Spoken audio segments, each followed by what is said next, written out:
有痔瘡嗰啲人咧，如果對症落藥嘅話咧，其實真係花唔到幾多錢就可以斷咗佢嘅尾噶啦。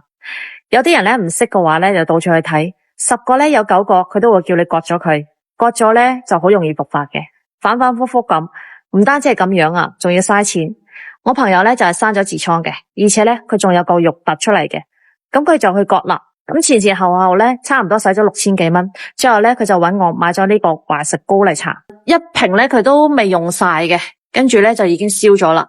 咁點解呢個膏咁好用咧？千祈唔好覺得價格平咧就覺得佢唔好用，其實咧已經好多人咧都係用佢噶啦，用咗之後咧都覺得好好用。無論你係出邊嘅定係入邊嘅定係混合都好啊，都係可以用佢噶。用之前咧，你就將呢個屎忽窿咧洗乾淨，然之後咧再塗佢。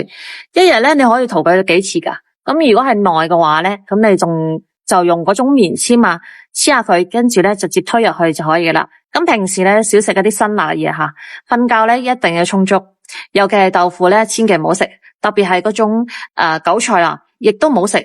因為呢兩個咧食咗嘅話咧就越嚟越嚴重噶啦。